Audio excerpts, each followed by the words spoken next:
And welcome back to the Engage 8 podcast. Here with today, Carter McDaniel, new guest on the show. Carter, say what's up to So, everyone. what up? Carter's been like my best friend for like a really long time.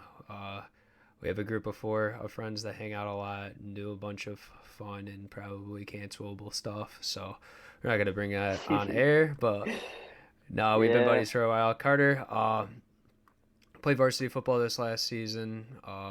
Ran into a little bit of trouble there that we're not going to bring up here. And then he also yeah, no, long jumped for track last year as well. Did pretty good in that. yeah, So we're going to be talking about a little bit. We're just going to talk about four main games that happened over this last weekend. I really don't want to put too much focus on it because, one, we have the top 25 college football playoff rankings coming out tomorrow. And I can discuss about teams and how they did in their last games and if they're playing in the conference championship or not, which we'll also get into that tomorrow and also either Wednesday or Friday, depending on when we do the preview show. And then we're going to talk about some coaching changes that happened. I don't know if anything recently has occurred since 6 o'clock. I am coaching a youth basketball team and then also helping out with my team, which Carter was also there as well from 7:30 to 9. So so I don't know anything that's happened then. I didn't get any crazy notifications from 24/7 or any of the CBS Sports college football reporters. So we're going to be talking about first Michigan and Ohio State. How much did you watch of this game this past weekend, Carter? well, I watched what I could of it after I got off of work. Came home, my dad was watching it, so I sat down and started watching it with him. Yeah, when did you start Um, watching it around? I don't know. I think the score when I started watching, it was like probably like 31-20, if that was even like Yeah, no, that would something like be, that. yeah, it would be like that because Michigan would have gone on their 8 minute drive to score and then gone up 31-20. And I'm Yeah. pretty sure Ohio. I could actually look at the game cast. Pretty sure Ohio State took a From that field point goal. on, I just started watching clips of it, just like every Yeah, now and then I'd keep looking up. yeah. I feel like this game. I had a note somewhere. It was like Michigan had well, yeah, Michigan had 360 yards or 370 yards on 5 plays with obviously the two touchdown passes to Cornelius Johnson, the pass to Colston Loveland, and then the two Donovan Edwards run where he had two rushes for 170 yards while having 33 rushes for Yeah, 92 yards, which is less than 3 yards per carry.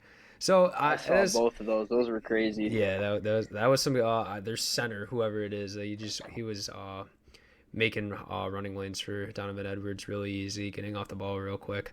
I feel like this Ohio State team, I'm assuming they're going to be dropping into the fifth for the college football playoff rankings. So I feel like if TCU or USC slips up in their conference championship games against Utah for USC and TCU plays Kansas State, who don't sleep on them.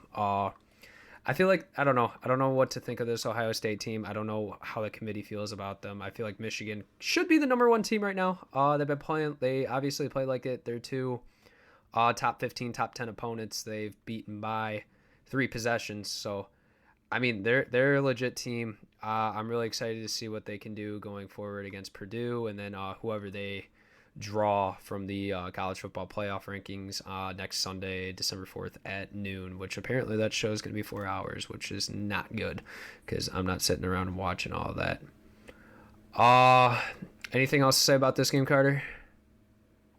I don't know, not really a Michigan fan, more of an MSU guy, but honestly, I'm pretty impressed with Michigan this year. Yeah. How do you feel about MSU not even making a Pretty fun game to watch. bowl game this year? You know what? It's just not our year. We got next year. Yeah. It came out That's all I gotta today say. that I know one of the kids is suspended for the first 8 games of the next season after that tunnel incident that happened with Michigan, and then they also got fined 100K by the Big Ten. So, oh well, Yeah, that didn't help. yeah. Okay. Speaking of transitioning into LSU versus Texas A&M, this game, I honestly I didn't turn it on until about the second quarter. I saw Texas A&M took an early lead. I'm like, LSU's gonna be chill, And then I don't know. I was watching the third quarter and then watched it all the way to the end. Uh, this is Texas A&M first time scoring over 30 points against a FBS team, which is crazy. That's norm. This Jimbo Fisher led offense has just been really inconsistent and just not good. They've had what's his face? They've had Max Johnson starting at quarterback. They've been putting Connor Weigman there. This team's just fallen apart until recently. They had Devin A-Chain, who kind of came out of nowhere. He's a junior redshirt for this team. He just played really well, ran the ball very well for the Texas A&M offense. Moose Muhammad, he had a big reception in that game, and he was their leading receiver.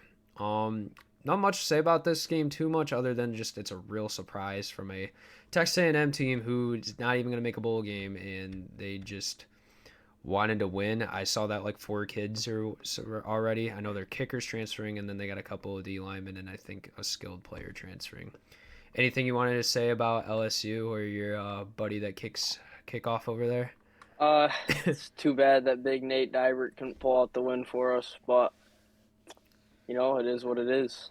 Yeah, I mean this LSU team's still really good. I feel like even though they just took the loss to Texas A&M, they can still give Georgia a run for their money as they did not play well against Georgia Tech last week, who didn't even have Jeff Sims starting. So let's see what happens there. We have USC and Notre Dame. Watched this game pretty closely as much as I could. I was doing a little bit of stuff with maintenance on the Tacoma. So Drew Pine, he played really well this game. Pretty accurate, honestly. Not really like he's not been the quarterback that's like led like against Clemson and when they played Syracuse when Syracuse was relevant.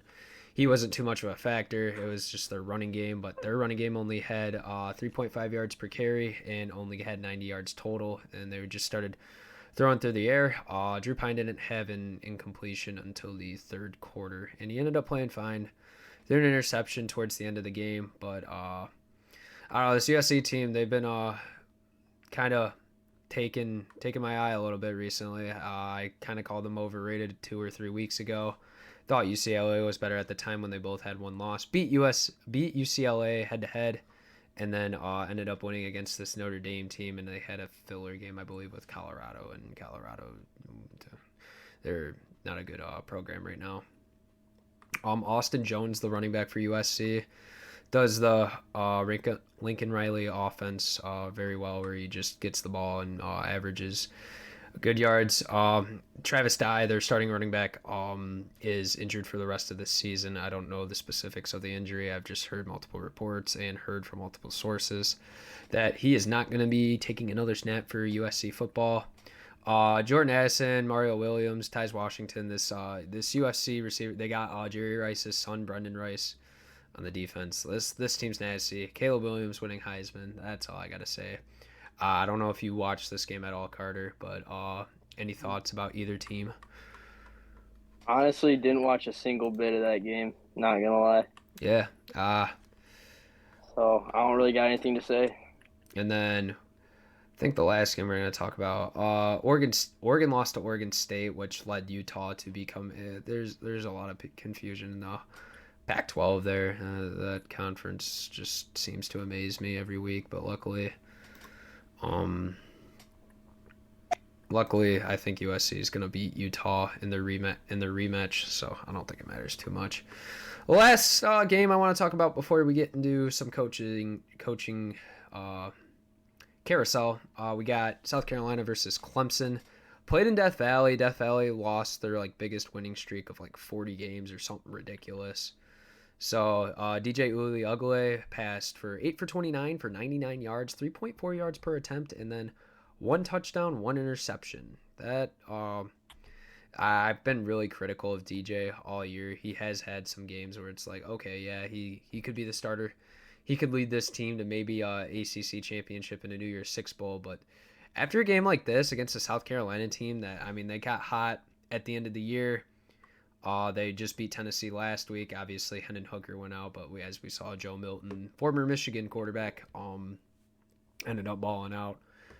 I don't know what to think. Will Shipley's still a really good running back for this team, and then Maffa, he's been a guy that's been getting some carries.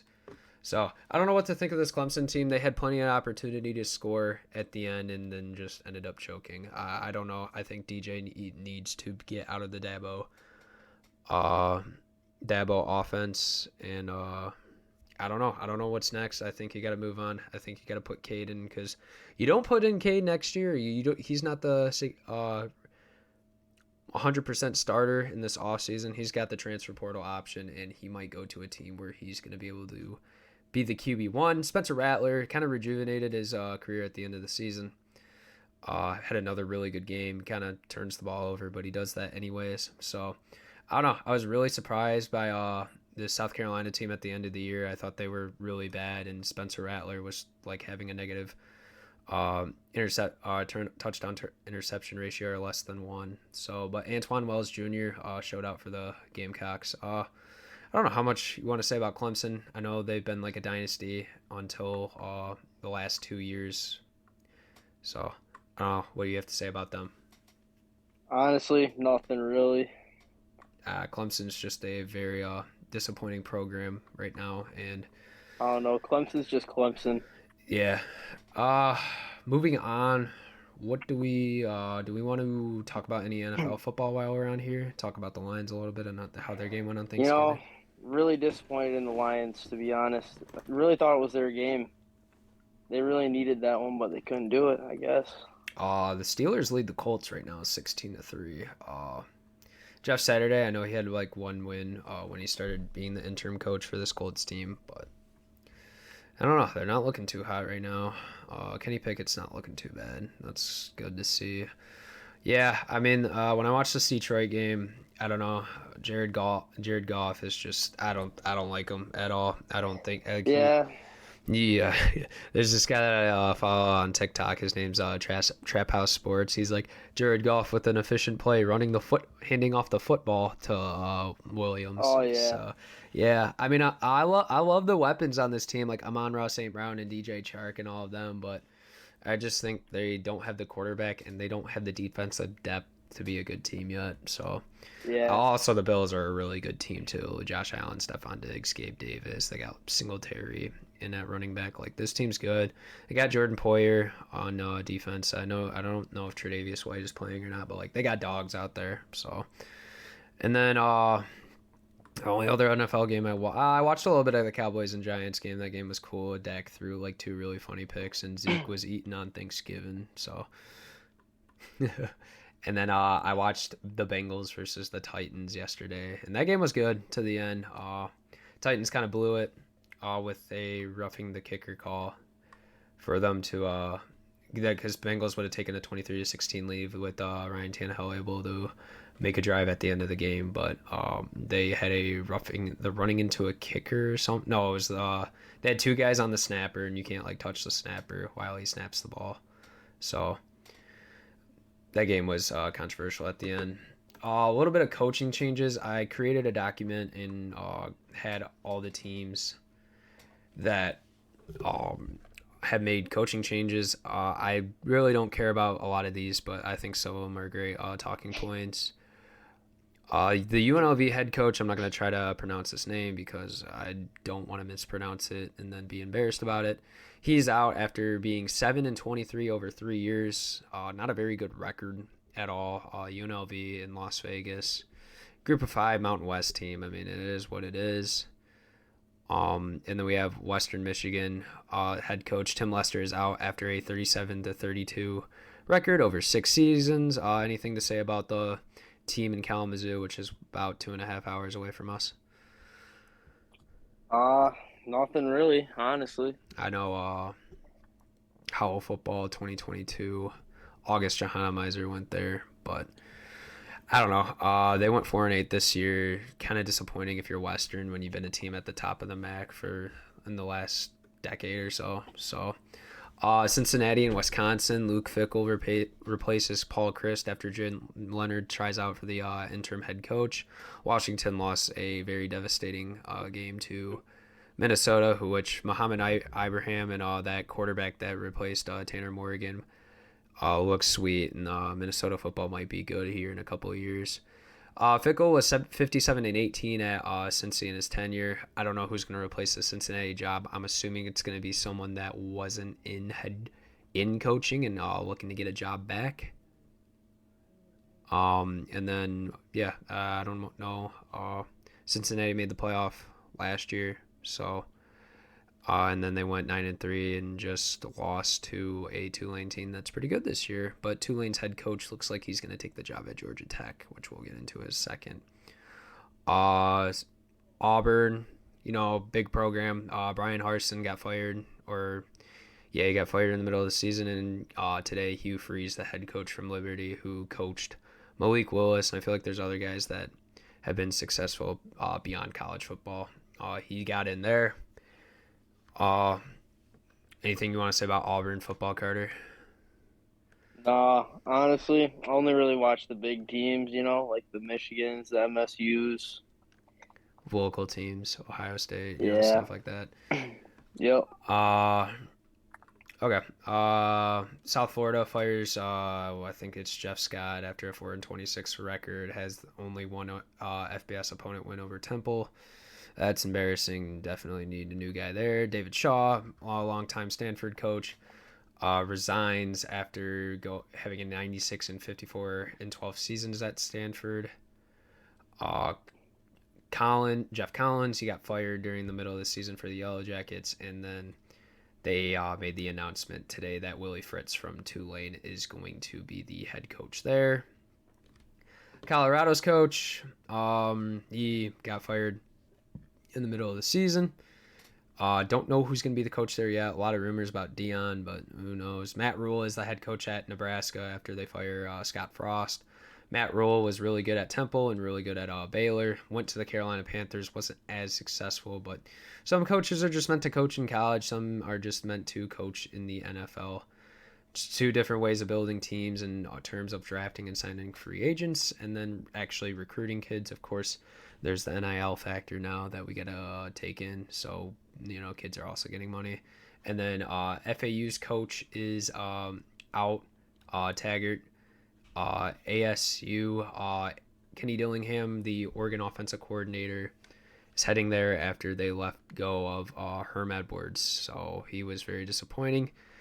There's some discussion that maybe the athletic director that hired Dillingham is probably going to be out sooner than later. And then Texas State's head coach is out after 13-35 in 4 seasons. And then Charlotte signed one of Michigan's assistant head coaches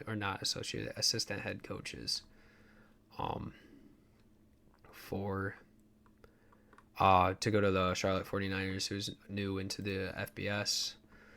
Some transfer portal news. Cade McNamara, he is out he has entered the transfer portal for Michigan. He's looking to transfer from Michigan, I guess that's a better way to word it. Was the starter when they made the college football playoff last year. And then there was a quarterback battle in game between J.J. McCarthy and Cade McNamara. J.J. McCarthy got named the starter after week 2. And he just had an amazing game, honestly, against Ohio State. Threw a lot of deep passes. Showed that he's a really good scrambler. What do you think about this, about Cade McNamara transferring after leading the Michigan Wolverines to their first ever college football playoff berth and then ends up getting benched this year?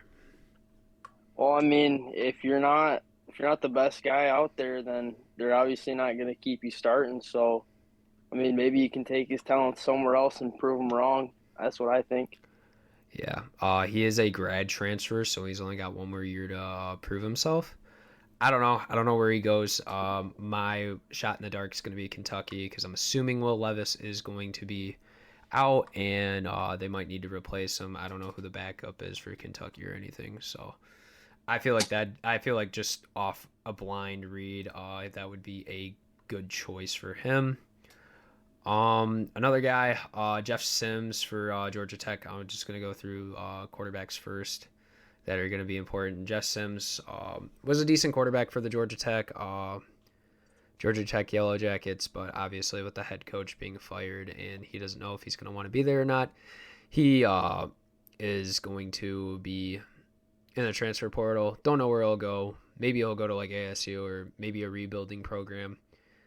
Not too much of a Jeff Sims fan, so we'll see where he goes. I know this Bama freshman Kyrie Jackson is entering the portal. Don't know what's going on there, but a lot of Bama guys end up transferring out after their first couple years there because they realize they're not going to get playing time.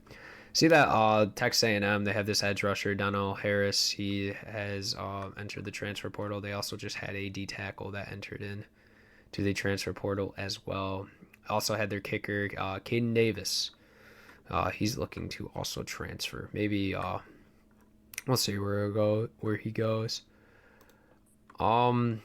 Anything else you want to talk about, Carter, while we're on here? I don't know what else you want to talk about related to sports or just in the world in general. No, not really. Not really. Yeah, I don't have too much else to say. The transfer portal, there's multiple sites and sources that I'm trying to see. Trey Sanders from Alabama, running back. Kyrie Jackson, already talked about him. Malik Hornsby was the backup quarterback on the Arkansas team behind KJ Jefferson. He intends to transfer, so let's see what happens there. I can't believe there's guys already transferring to other schools. Alabama has another kid. Yeah, not much else. See a couple ASU kids that want to transfer out. Ole Miss added Danish Jackson into this Arkansas DB, transferring out. Texas A&M running back. There's just the portal's just beginning its madness. We'll see guys like on the caliber of like Caleb Williams and stuff from last year, intending to in the transfer portal after their bowl games or after a head coach change, whatever. Maybe Evan Prater will enter the transfer portal for Cincinnati. That's probably going to be one of my predictions. Talk about maybe the AP poll a little bit, see where teams are ranked. Whoa. That just blasted in my ears. We have Georgia, Michigan. Who do you think should be ranked above Michigan or Georgia? Who do you think should be at 1? I'm a little bit biased, but Michigan. Yeah.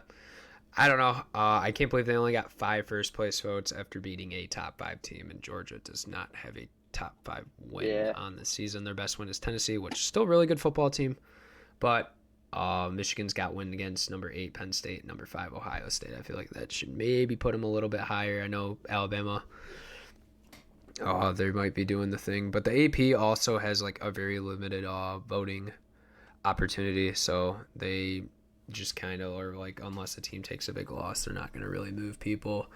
Kind of dumb, but that's also why the AP poll does not do the college football rankings or anything, or decides any like bowl games or whatever. Oh yeah, I guess that's something we can talk about. 2 teams that are in bowl games. We'll talk about that a little bit. We got Bama, we got TCU at 3, USC at 4, Ohio State at 5.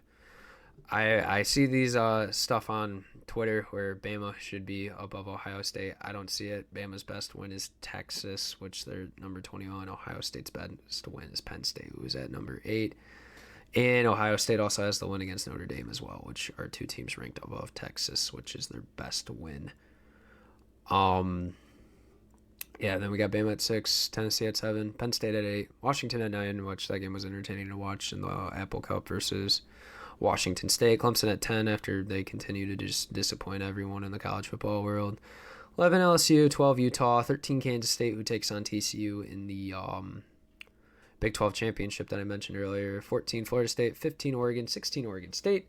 I don't know how Oregon State doesn't be ranked above Oregon after you beat them. I don't really know how that makes sense. I mean, I feel like if you just beat a team, you should be ranked above them. Don't you agree?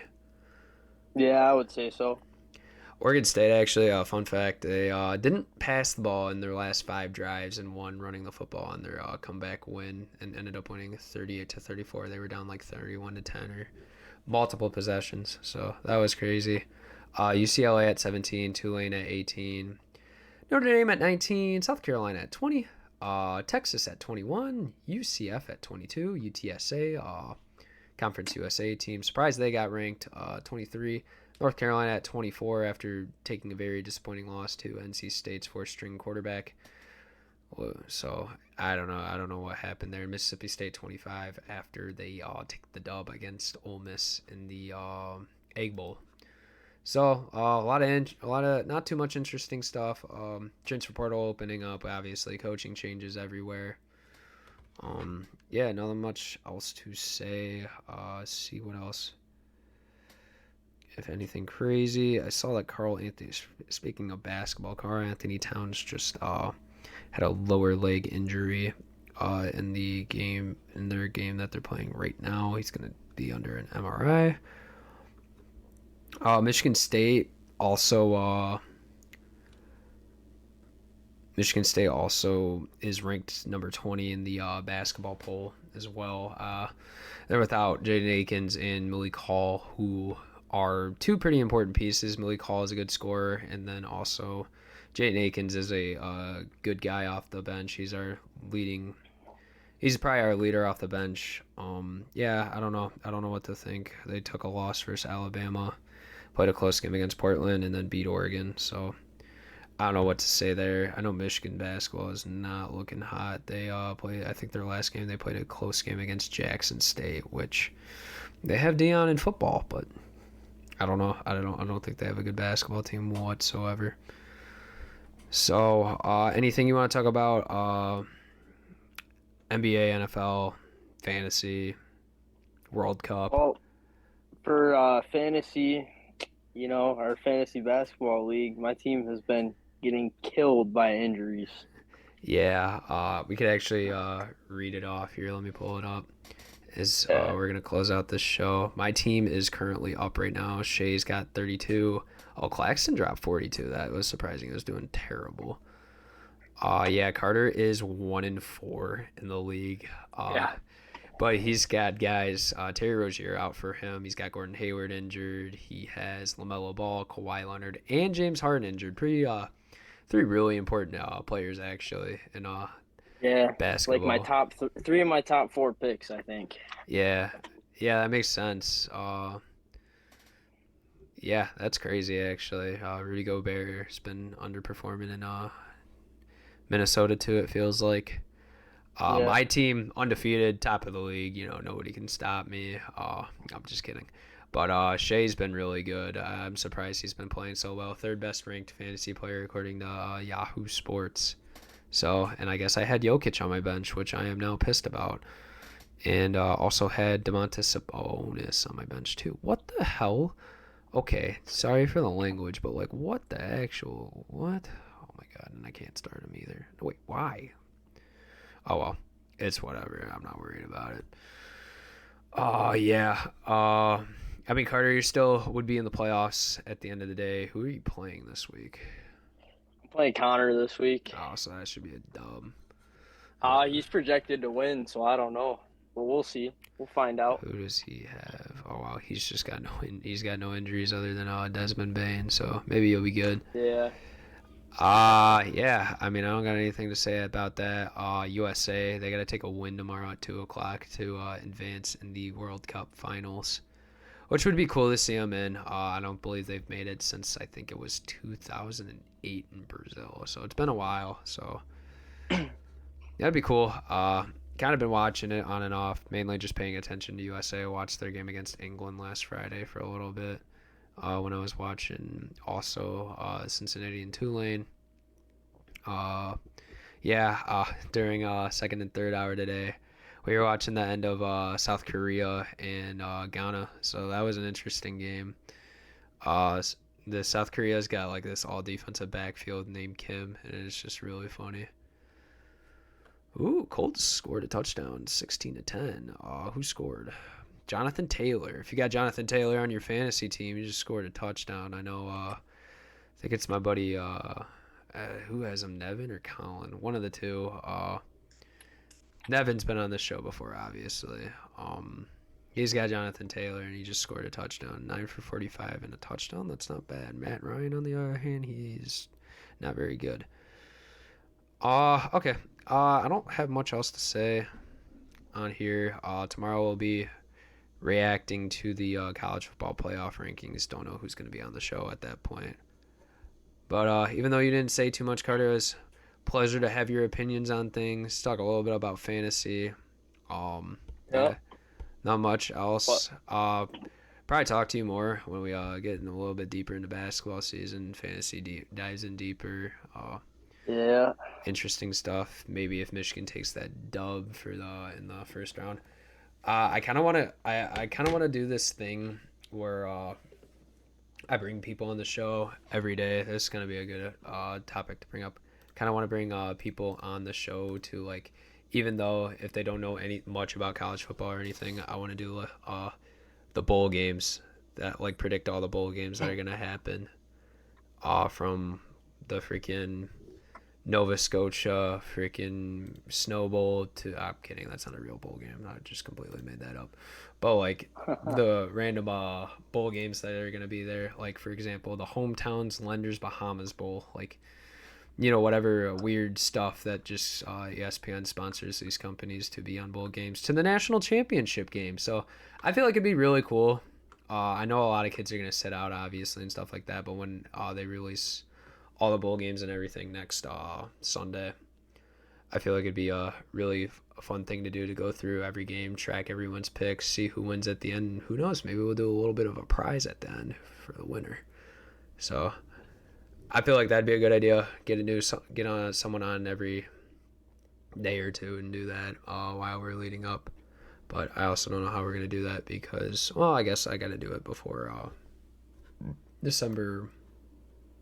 It's the first game, December 16th. So, and then I leave then I go to Florida from the 21st through the 31st. So when I react probably to the college football playoff, I probably won't talk about any games from the the 21st through the it's the 30th.